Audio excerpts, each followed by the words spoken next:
fentanyl. Yeah, Lindsay and Keith, that's why Mid-Coast Hospital in Brunswick started dispensing a different opioid that helps fight cravings. It's called buprenorphine. One of the most common brands that people have heard of is suboxone. But take a look at the numbers. In 2017, 418 people died of a drug overdose. In the first 3 months of this year, 65% of the drug deaths involve fentanyl in some form, and that's up from 6% last year.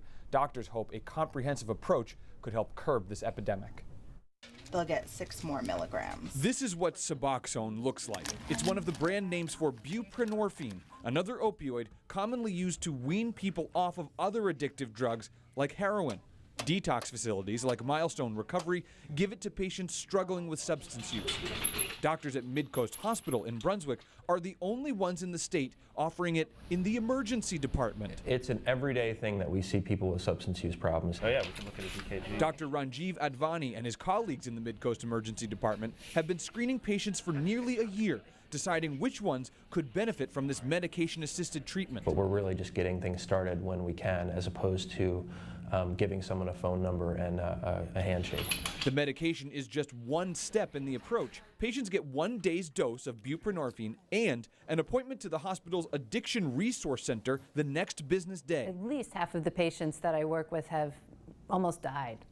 Dr. Leah Bauer says the medication given in the ER plus an immediate appointment at the ARC bridges the gap to help people start long-term therapy. They eliminate withdrawal symptoms, they reduce cravings to a level where patients are then able to enter into their own recovery journey. It took quite a bit of pain and suffering. Justin Reed remembers his darkest days, being revived after an overdose, and his struggles to stop using heroin. I always did slip back into that eventually, and people in their early 20s. He's now nearly 4 years sober, the director of Providence Place Sober Living, and helps others stay away from drugs.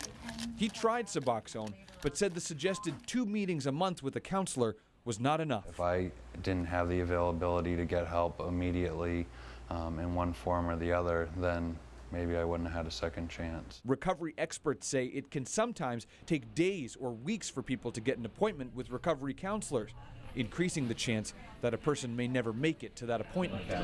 Doctors at Mid-Coast hope this new approach will soon become common at any hospital. It may not be huge numbers, but it's a big impact.